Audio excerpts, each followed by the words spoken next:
मैं आपको ये कहता हूं कि हम दहशतगर्दी की भी बात करने के लिए तैयार हैं।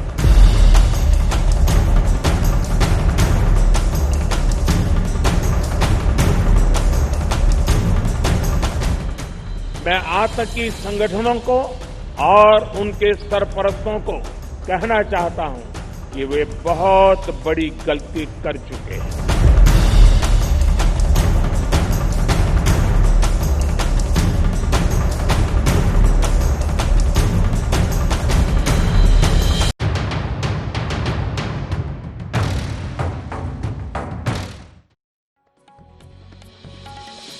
नमस्कार, आपके साथ मैं हूं मीनाक्षी कटवाल। हम बात करेंगे पाकिस्तान और चीन की, लेकिन उससे पहले कश्मीर से ये बड़ी खबर, पुलवामा से खबर आ रही है। कार में लगे आईईडी को डिफ्यूज करके सुरक्षा बलों ने धमाके की बड़ी साजिश को नाकाम कर दिया है। सेना, पुलिस और सीआरपीएफ ने डिफ्यूज करके धमाके को तो रोक दिया, लेकिन सवाल कई खड़े हो रहे हैं। क्या फिर से पुलवामा में सुरक्षा बलों के खिलाफ साजिश रची जा रही थी? विस्फोटकों से लदी कार पर टू व्हीलर की नंबर प्लेट लगी थी। तो क्या पुलवामा पार्ट 2 की योजना आतंकी संगठन बना रहे थे? फिलहाल धमाके की साजिश में सेंध लगा दी गई है, लेकिन तह तक पहुंचना अभी बाकी है। कुछ देर पहले की ये तस्वीरें अभी आपको हम दिखा रहे हैं। बारूद लगी कार पर नंबर था टू व्हीलर का। और ये ऐसे सवाल हैं जो इस वक्त इस घटना के बाद खड़े हो रहे हैं कि बेशक सुरक्षा बलों ने इस घटना को, इस साजिश को नाकाम कर दिया, लेकिन अगर ऐसा नहीं होता तो फिर इसके परिणाम क्या हो सकते थे? भीषण धमाका वहां पर। सुरक्षा बलों ने कार से आईईडी को बरामद किया। पुलवामा की ये घटना आपको जो इस वक्त हम बता रहे हैं, पुलिस और सीआरपीएफ की ये साझा कार्रवाई रही, सेना, पुलिस और सीआरपीएफ की, जिसमें सेंट्रो कार में ये आईडी लदा हुआ था और नंबर लगी थी, एक नंबर प्लेट थी एक टू व्हीलर की। ये देखिए, आपको हम इस वक्त दिखा भी रहे हैं। सेंट्रो कार में जो ये आप नंबर प्लेट देख रहे हैं, ये कार का नंबर प्लेट नहीं था, टू व्हीलर का नंबर प्लेट था। और इसी कार में विस्फोटक जो है वो मौजूद था। अशरफ वानी इस वक्त मौजूद है और जानकारी के साथ हमारे साथ। अशरफ, बेशक इस घटना को, इस हमले को नाकाम कर दिया है सुरक्षा बलों ने, लेकिन ये घटना अपने पीछे कई सवाल बाकी छोड़ गई है। क्या हम उम्मीद कर सकते हैं कि अब जैसे जैसे दिन आगे बढ़ेगा, किसी तरह का इस पर कोई प्रेस कॉन्फ्रेंस, कोई प्रेस ब्रीफिंग की आखिर क्या हुआ था हो सकती है सुरक्षा बलों की तरफ से, सेना की तरफ से?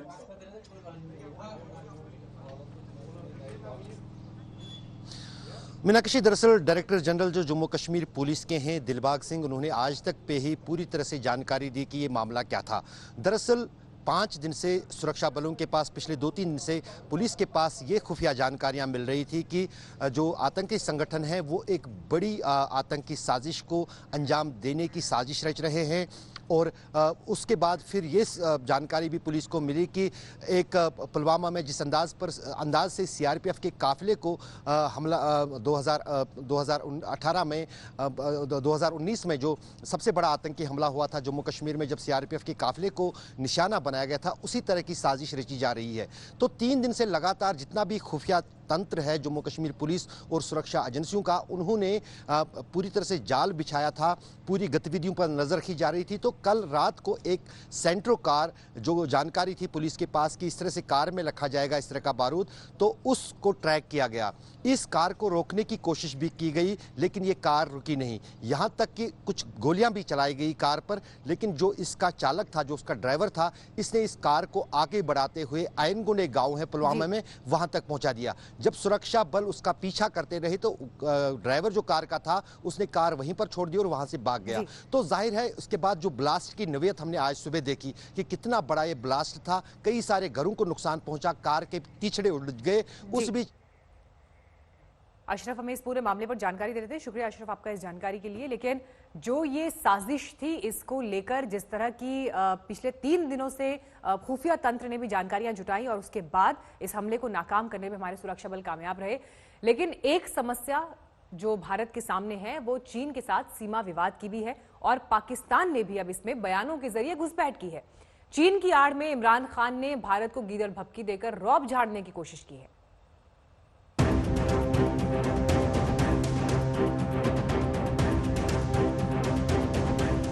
इसे कहते हैं अब ऊंट आया पहाड़ के नीचे। जब लद्दाख में एलएसी पर भारत ने सख्ती दिखाई तो चीन के पसीने छूटने लगे। शी जिनपिंग की नींद हराम हो गई। चौतरफा घिरने वाले चीन की सांसें उखड़ने लगी।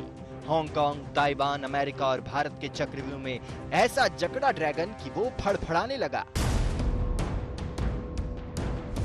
चीन की इसी फड़फड़ाहट के बीच पाकिस्तान ने एंट्री ली है।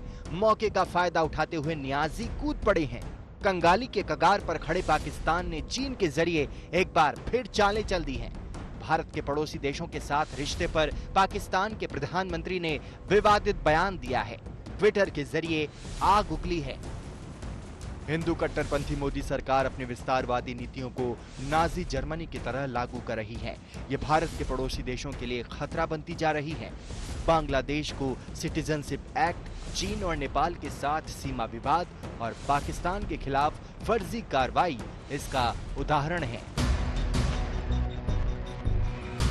लगता है नाजी जर्मनी से इमरान को बहुत प्यार है, इसलिए जब भी भारत पर निशाना साधना होता है तो उनके खुराफाती दिमाग में नाजी जर्मनी सामने नाचने लगता है। लेकिन आपको बता दें कि ये वही पाकिस्तान के पीएम हैं जिन्हें ना जर्मनी जापान का इतिहास पता है और ना ही भूगोल। ये बातें हम यूं ही नहीं कर रहे हैं। पिछले साल ईरान के तेहरान में इमरान खान के दिए इस बयान को खुद ही सुन लीजिए।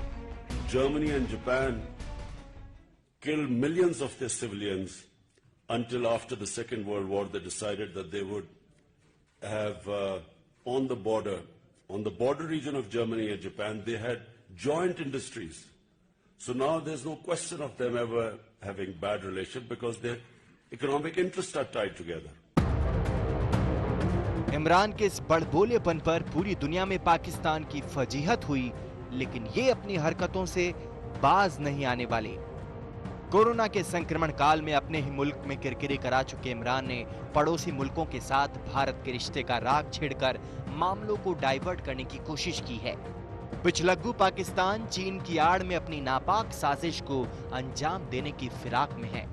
As far as Pakistan is concern, उसका कोई भी वजूद नहीं है। फाइनेंशियली आज वो बैंकरप्ट है, कटोरा लेके चल रहा है। $115 बिलियन का उस पर कर्जा है।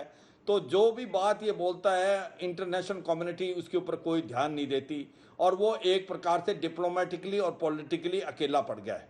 तो ये जो बातचीत भारत के ऊपर लगा रहा है ये कि भारत के साथ कोई नहीं है, भारत के रिलेशन सभी पड़ोसी देशों से खराब हैं, वो बिल्कुल गलत है। अब सबसे बड़ा सवाल ये कि आखिर इमरान ने अपने ट्वीट में चीन के साथ बांग्लादेश और नेपाल का जिक्र क्यों किया? क्यों उसने भारत के पड़ोसी को उकसाने की चालें चली? इमरान खान को पता है कि उसकी फौज भारत की महान फौज के सामने कहीं नहीं टिक सकती। पाकिस्तान को पता है कि वह आतंकवाद की वजह से पूरी दुनिया में बदनाम हो चुका है। उसे पता है कि कोई मुल्क अब उसकी नहीं सुनने वाला। इमरान खान की साजिशों के सारे कारतूस जब फूक गए तो उसने भारत के पड़ोसियों के जरिए पत्थर फेंकने की एक और नाकामयाब कोशिश की है। वो एक प्रकार से जो स्टेटमेंट है वो किसी हद तक वो चीन को हेल्प करने के लिए है। भारत और पाकिस्तान के रिलेशन तो आप जानते ही हैं खराब हैं और पाकिस्तान इसका फ़ायदा उठाना चाहेगा, मगर इसका कोई महत्व नहीं है। ये बिल्कुल गलत स्टेटमेंट है, इसको कोई मानता नहीं है। हमारे रिलेशन सभी देशों से अच्छे हैं, चाहे वो नेपाल हो, भूटान हो, श्रीलंका हो, बांग्लादेश हो।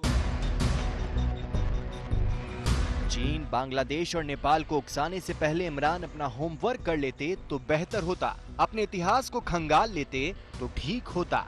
अपने गिरेबां में झांक लेते तो शायद उन्हें कुछ सीखने को मिल जाता। लेकिन कहते हैं ना, विनाश काले विपरीत बुद्धि।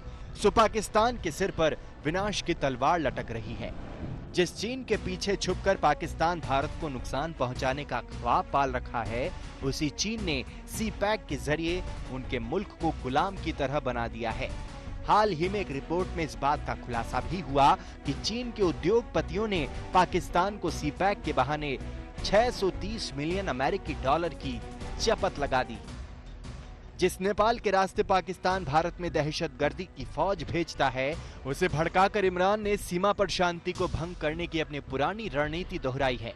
इमरान खान बांग्लादेश का किस मुंह से जिक्र करते हैं? 1971 की जंग में 20 से 30 लाख लोग मौत के घाट उतार दिए गए।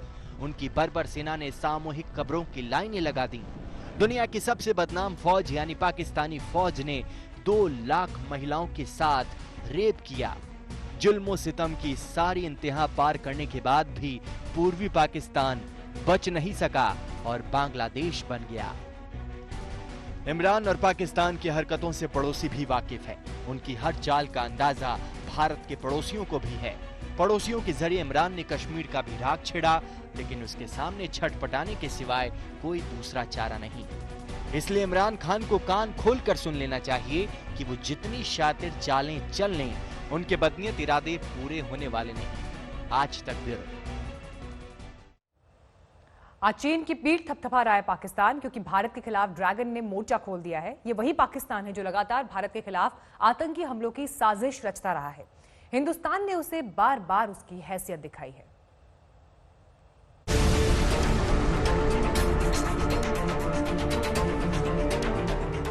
चीन चालबाजियां करता है तो पाकिस्तान उसकी हां में हां मिलाता है।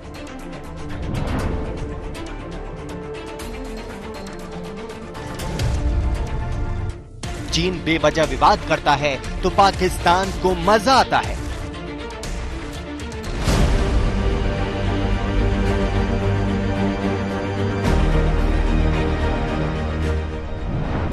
ड्रैगन की हर बदमाशी पाकिस्तान को भाती है।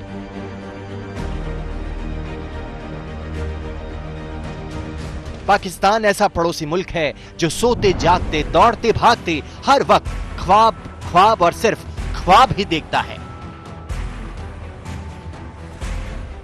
पाकिस्तानी हुक्मरान इस बात से ही खुश रहते हैं कि भारत अशांत रहे। अब देखिए कैसे चीन के साथ जारी विवाद पर इमरान ने चटखारे लिए। पाकिस्तान बेशर्मी से कह रहा है कि भारत पड़ोसियों को परेशान कर रहा है। ये उस नापाक नीच सोच और मानसिक दिवालियापन के संकेत से ज्यादा कुछ भी नहीं। पूरी दुनिया जानती है उस पाकिस्तान का सच। हिंदुस्तान के खिलाफ जहर उगलने वाला ये मुल्क बंटवारे के बाद से मुगालते में जी रहा है। खुद की औकात नहीं, आमने सामने की। वो अंजाम जानता है। उसे पता है कि आर पार की लड़ाई में हिंदुस्तान के जवान उसकी एक एक इंच नाप डालने की कुव्वत रखते हैं, लेकिन वो अपनी आदतों से बाज नहीं आता। पाकिस्तान की जमीन आतंकियों के लिए हमेशा के लिए उर्वर रही है। आईएसआई और सेना की शह पर पाकिस्तान की सरकारें बदलती रही हैं, लेकिन भारत के खिलाफ उनका एजेंडा कभी नहीं बदला। जब भी हिंदुस्तान से हम डायलॉग की बात करते हैं, हिंदुस्तान की प्री कंडीशन होती है कि पहले दहशतगर्दी की बात की जाए। मैं आपको ये कहता हूं कि हम दहशतगर्दी की भी बात करने के लिए तैयार हैं। दहशतगर्दी एक सारे खित्ते का इशू है और हम बिल्कुल तैयार हैं, क्योंकि हम चाहते हैं कि इस खित्ते में दहशतगर्दी खत्म हो। अब तक पड़ोसी मुल्क हमेशा कश्मीर पर गिद्ध की तरह नजर गड़ाए रहा है। उसने घाटी को अशांत करने की कोशिश की, वहां हिंसा फैलाना चाहा। खुद कंगाली की राह पर है पाकिस्तान, लेकिन फंडिंग कर पत्थरबाजों को उकसाया, जिन्होंने भारतीय सुरक्षा बलों को टारगेट किया। लाइन ऑफ कंट्रोल पर बेवजह गोलियां बरसाईं, रिहायशी इलाकों को टारगेट किया, अपनी जमीन से आतंकियों की घुसपैठ भारतीय सीमा में कराई, उन दहशतगर्दों से हमले कराए। लेकिन जांबाज जवानों ने हर बार उन हिमाकत का ऐसा माकूल जवाब दिया है कि पाक तिलमिलाकर रह गया है। पुलवामा हमले में 40 जवानों की शहादत हो गई थी। वो तारीख थी 14 फरवरी 2019। उसके चंद रोज बाद ही हिंदुस्तान ने अपने अंदाज में इंतकाम की असल परिभाषा समझाई। पाकिस्तानी जमीन पर बालाकोट में आतंकियों के अड्डों को मिट्टी में मिला दिया था। हिंदुस्तान ने ऑपरेशन बालाकोट से पहले ही बता दिया था कि पाकिस्तान बहुत बड़ी गलती कर बैठा है। मैं आतंकी संगठनों को और उनके सरपरस्तों को कहना चाहता हूं कि वे बहुत बड़ी गलती कर चुके हैं। बहुत बड़ी कीमत उनको चुकानी पड़ेगी। पाक की आतंक नीति वहां के नेताओं की जुबान पर रची बसी है। कभी नवाज शरीफ ने सत्ता में रहते मारे गए हिजबुल कमांडर बुरहान वानी को कश्मीर का युवा नेता बताया था। उसके बाद से हिंदुस्तान पर आंख उठाने वाले न जाने कितने आतंकी 2 गज जमीन में दफन हो गए। और हर बार उन आतंकियों की मौत पर पाकिस्तान आंसू बहाता रहा। जब लीडर नियुक्त होंगे तो हमारी जो सशस्त्र सेना की जो बल हैं, सिक्योरिटी फोर्सेस हैं, ये सब लीडरशिप को एलिमिनेट कर देती हैं। लेकिन इसके बावजूद भी पाकिस्तान से प्रेशर आता है, किसी न किसी को तो लीडरशिप रोल लेना पड़ता है। और आप देखेंगे कि इसमें एक नया लीडर नियुक्त होगा और फिर हमें उसके पीछे लगना होगा ताकि उसका भी खात्मा किया जाए। 6 मई की तारीख पाकिस्तान कैसे भूलेगा। अभी उस दिन तो हिजबुल के टॉप कमांडर रियाज नाइकू को सुरक्षा बलों ने उसकी असल मंजिल तक पहुंचाने का बंदोबस्त किया था। पुलवामा में उसे मार गिराया था। पाकिस्तान तबाही के चौराहे पर खड़ा है। कोरोना के संकट में कंगाल पाक के पास इलाज के लिए पैसे नहीं, दवाओं के लिए पैसे नहीं, लेकिन आतंकियों के लिए उसकी तिजोरी खुली हुई है। Some people are busy spreading other deadly viruses such as terrorism to divide communities and countries. जी हां, आतंकी वायरस के जरिए पड़ोसी मुल्क हिंदुस्तान को खतरे में डालना चाह रहा है।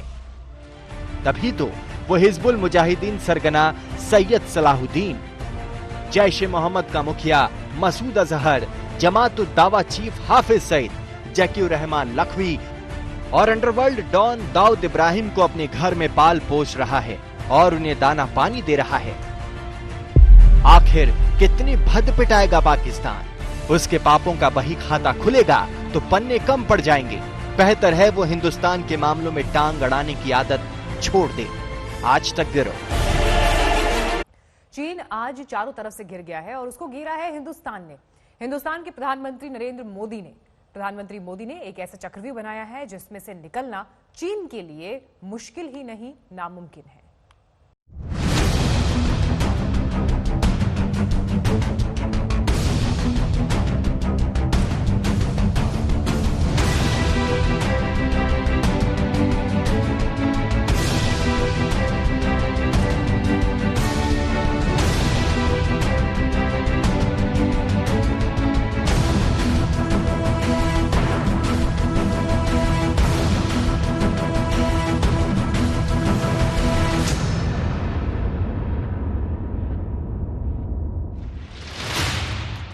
कोरोना तो अदृश्य दुश्मन है जो दिखता नहीं, लेकिन उसे दुनिया भर में फैलाने वाला चीन एक ऐसा देश है जिसकी दोस्ती किसी को नहीं दिखती, लेकिन दुश्मनी साफ साफ प्रकट हो जाती है। वो हमेशा अपने खुराफातों की ऐसी चाल चलता है कि दूसरे देश उसमें फंसकर चकर घिन्नी बन जाएं। लेकिन प्रधानमंत्री नरेंद्र मोदी के भारत ने तय कर लिया है कि वो चीन की किसी भी चाल को कामयाब नहीं होने देगा। प्रधानमंत्री मोदी ने एक ऐसा चक्रव्यूह बनाया है जिसमें से निकलना चीन के लिए असंभव होगा। नरेंद्र मोदी के भारत को कोई भी आंख नहीं दिखा सकता। फिर कहूंगा, नरेंद्र मोदी जी के भारत को कोई आंख नहीं दिखा सकता। एक शब्द में आपका उत्तर दे दिया।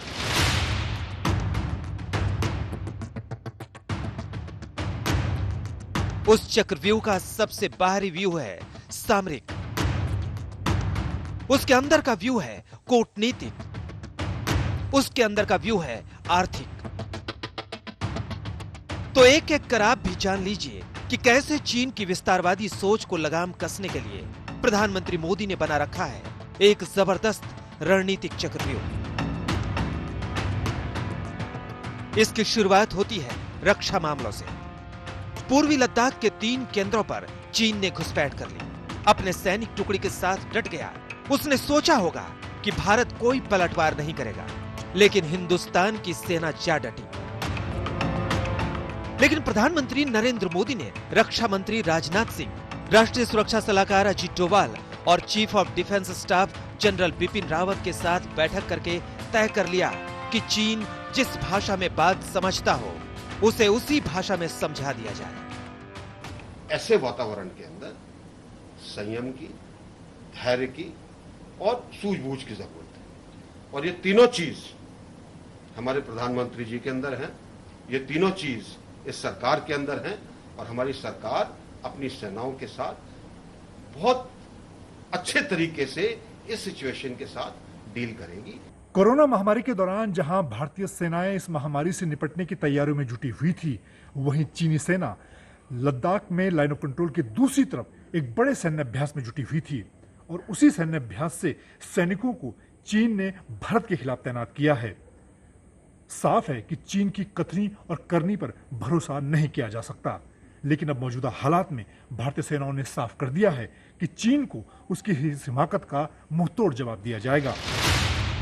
भारत के इस तेवर से चीन तिलमिलाया हुआ है। जिनपिंग ने अपने सैन्य अधिकारियों के साथ बैठक करके युद्ध के लिए तैयार रहने की बात की है।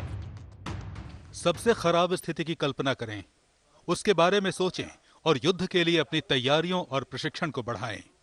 तमाम जटिल परिस्थितियों से तुरंत और प्रभावी तरीके से निपटें।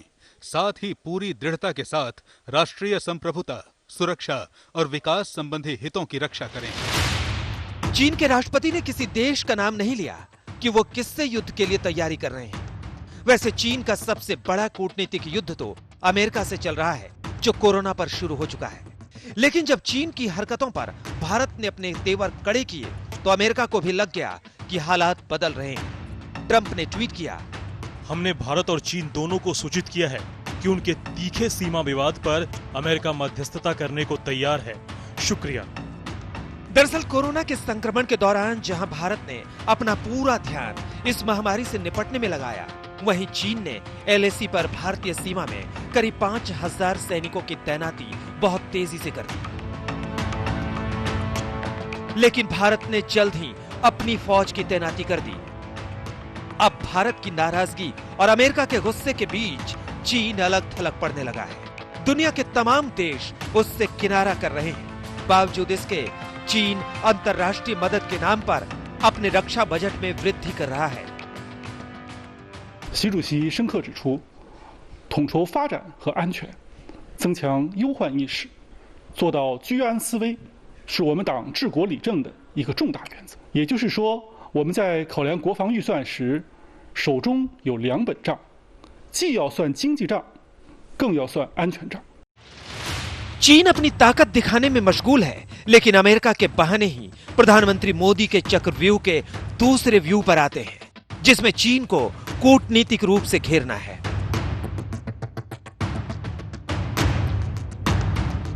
चीन ने ताइवान की आजादी का अतिक्रमण कर रखा है, लेकिन दुश्मन का दुश्मन दोस्त की कूटनीति का इस्तेमाल करते हुए भारत ने ताइवान का कूटनीतिक समर्थन कर दिया। बुधवार को ताइवान की नई राष्ट्रपति साई इंगवेन के शपथ ग्रहण समारोह में बीजेपी के 2 सांसदों मीनाक्षी लेखी और राहुल कासवा ने ऑनलाइन शिरकत की और उनको बधाई दी। भारत जैसे देश के समर्थन से ताइवान को ताकत मिली है, जो देर सबेर चीन के खिलाफ काम आ सकती है। इसमें भी चीन तिलमिलाया हुआ है। 台湾是中国不可分割的一部分，台湾问题是中国内政，事关中国核心利益和14亿中国人民民族感情，不容任何外来干涉。美方行径严重违反一个中国原则和中美3个联合公报规定。 चीन के खिलाफ हांगकांग में भी भारी नाराजगी है। हांगकांग में हो रहे हिंसक विरोध प्रदर्शन के बीच चीन ने उसके लिए राष्ट्रीय सुरक्षा कानून को संसद में पेश किया है। जबकि दुनिया का सबसे बड़ा लोकतंत्र भारत हांगकांग के लोकतांत्रिक मूल्यों का समर्थन करता है। वैसे प्रधानमंत्री मोदी बहुत पहले ही अपने लोकतांत्रिक फलसफे को दुनिया के सामने रख चुके हैं। हमारी नीति साफ है। भारत को आंख दिखाने का काम जो भी करेगा उसे नरमी से नहीं निपटा जाएगा। इसमें किसी को शक नहीं होना चाहिए। चीन को घेरने के लिए प्रधानमंत्री मोदी के चक्रव्यूह का तीसरा व्यूह आर्थिक मोर्चा है।